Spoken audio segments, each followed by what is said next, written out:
kelompok 2 akan menjelaskan tentang perkembangan motorik anak usia dini. Saya di sini akan menjelaskan apa itu perkembangan motorik. Perkembangan motorik adalah pertumbuhan fisik dan penguatan tulang otot, serta kemampuan anak untuk bergerak dan berinteraksi dengan lingkungan yang setiap hari. Perkembangan motorik anak terbagi menjadi dua jenis, yaitu motorik kasar dan motorik halus. Motorik kasar adalah gerakan yang dilakukan anak dengan melibatkan kelompok otot-otot besar seperti lengan, kaki, betis, atau seluruh tubuh anak yang mencakup aspek seperti keseimbangan, koordinasi, dan kekuatan. Contoh gerakan motorik kasar anak adalah merangkak, berlari, melompat, melempar, dan lainnya. Sementara itu, motorik halus adalah gerakan yang melibatkan otot-otot kecil dalam tubuh anak, seperti tangan, jari, dan pergelangan tangan.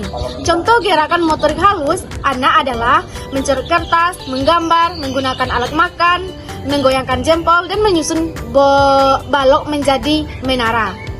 Di sini, pentingnya perkembangan motorik anak.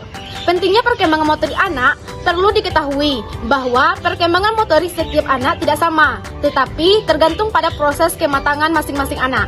Hal ini penting untuk diperhatikan agar segala keterlambatan atau gangguan pada perkembangan motorik anak bisa segera terdeteksi dan dikoreksi.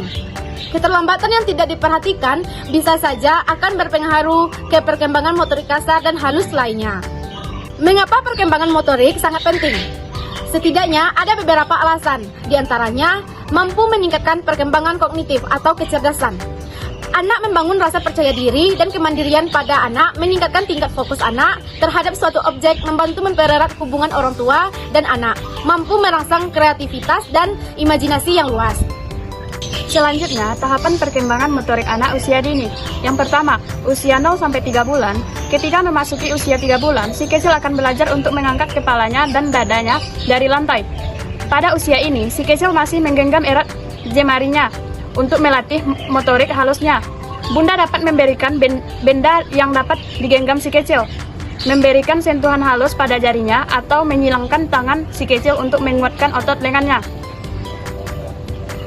Yang kedua, usia 4-6 bulan. Pada usia ini, si kecil mulai bisa memiringkan badannya ke kanan dan kiri, tengkurap, menggulingkan badan, serta menggunakan tangan untuk membantunya duduk. Sementara itu, si kecil akan mulai mengeksplorasi mainan dengan menggenggam serta menggapainya. Dan hal ini menunjukkan perkembangan motorik halus si kecil. Yang ketiga, usia 7-9 bulan, si kecil sudah terlihat lebih kuat dengan kemampuan meraih mainan sendiri tanpa jatuh. Selain itu, ia sudah bisa merangkak, duduk, dan belajar berdiri sendiri. Sementara, motorik halusnya terus berkembang dengan kemampuan menggapai mainan dengan dua tangan, serta mengambil benda yang lebih kecil dengan ibu jari dan jari telunjuknya. Selanjutnya, tahapan yang keempat yaitu usia 10-12 bulan. Pada rentang usia 10-12 bulan, motorik kasar si kecil semakin meningkat, yang dimana ia sudah pandai berdiri dan melangkahkan kaki untuk belajar berjalan. Selain itu, ia juga sudah mampu duduk tanpa tumpangan di belakangnya dan muter kepala tanpa kehilangan keseimbangan. Sedangkan, tanda berkembangnya motorik halus si kecil dapat Bunda lihat dari cara si kecil mempertahankan keseimbangannya dengan posisi duduknya serta saat ia melemparkan bola dan bertepuk tangan. Tahapan yang kelima yaitu usia 1 tahun sampai 2 tahun. Di usia ini, motorik kasar si kecil terus berkembang yang dimana ia sudah mampu berjalan dengan baik, berjalan mundur, naik tangga, menarik dan mendorong benda berat, serta berdiri di kursi tanpa pegangan. Begitu juga dengan kemampuan motorik halusnya, si kecil sudah dapat menyusun menara dari balok, mencoret-coret, dan belajar melepaskan pakaiannya. Jika Bunda ingin mengetahui lebih lanjut perkembangan si kecil pada usia ini, baik perkembangan sosial dan emosional dan bahasa. Yang keenam, tahapan usia 2 tahun dan 3 tahun. Pertumbuhan fisik si kecil semakin kuat di usia ini dan motorik kasar si kecil terus meningkat yang ditunjukkan dengan kemampuannya dalam menaiki tangga, menendang bola, membuka dan memakai pakaian sendiri, memungut dan membawa benda kecil dengan mudah. Selain itu, kemampuan motorik halusnya juga semakin berkembang, yang dimana ia sudah mendapat menggunting kertas, membuat lingkaran, serta mencoretnya sesuai keinginan dan banyak lain sebagainya. Yang terakhir, tahapan yang ketujuh, yaitu yang dimana usia 3 sampai 4 tahun. Pada usia ini, si kecil sudah bisa berjalan dengan mengayunkan tangan, mampu menuruni tangga dengan 2 kaki. Selain itu, peningkatan motorik kasar si kecil ditunjukkan dengan kemampuannya dalam berdiri di salah satu kaki selama 5 sampai 10 detik. Melompat dan memanjat. Sementara itu, motorik halus si kecil pun ikut menunjukkan kemajuan, yang dimana si kecil sudah pandai meronceh, menyusun puzzle, dan menuangkan cairan ke dalam botol dengan hati-hati serta banyak lainnya. Selanjutnya, cara menstimulasi perkembangan motorik anak. Yang pertama adalah melatih tengkurap. Salah satu cara untuk menstimulasi perkembangan motorik kasar si kecil adalah dengan melatih si kecil untuk tengkurap. Pada usia 1 bulan, Bunda harus menahan bagian kepala dan leher untuk menggendong si kecil. Ketika usia 1 sampai 3 bulan, sekali membalikkan badan si kecil atau membuatnya tengkurap untuk melatih kekuatan otot lehernya. Selain itu, si kecil akan belajar mengangkat kepalanya, dada, dan dadanya bertumpu pada kedua tangannya. Dan dengan sendirinya ia akan belajar tengkurap. Gerakan ini diperlukan untuk melatih otot-otot leher si kecil.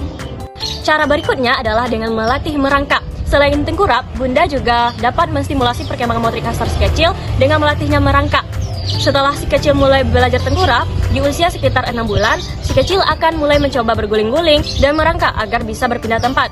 Bunda bisa mendorong atau menstimulasinya dengan memperlihatkan mainan agar si kecil tertarik menghampiri sambil merangkak. Tempatkan pula bantal hingga penghalang untuk melatih ketakasan dan rasa percaya diri si kecil ketika ia merangkak. Cara menstimulasi yang ketiga adalah dengan melatih duduk. Cara untuk menstimulasi perkembangan motorik kasar anak selanjutnya adalah melatih si kecil untuk bisa duduk.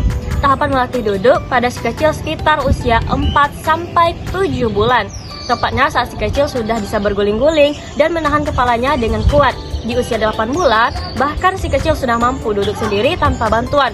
Untuk melatih posisi duduk, Bunda bisa meletakkan mainan di lantai, lalu mainan diangkat hingga si kecil mendorongkan kepalanya mengikuti gerakan tangan si ibu. Selain itu, Bunda juga bisa mendudukkan si kecil, kemudian tempatkan mainan di tempat sekitar si kecil, tetapi di luar jangkauannya, sehingga ia mencoba meraih mainan tersebut. Cara menstimulasi yang terakhir adalah dengan melatih berjalan. Salah satu cara untuk menstimulasi perkembangan motorik kasar anak yang terakhir adalah dengan cara melatih si kecil untuk bisa berjalan. Ketika si kecil sudah berusia 9 sampai 12 bulan, maka ia akan berjalan melangkah untuk pertama kalinya. Sebelum berjalan, pada usia 8 bulan, si kecil akan mencoba fase berdiri dengan berpegangan pada benda-benda berada di sekitarnya.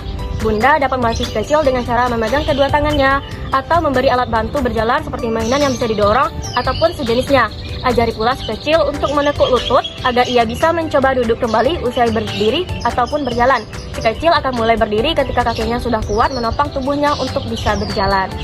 Materi selanjutnya yaitu gangguan motorik pada anak.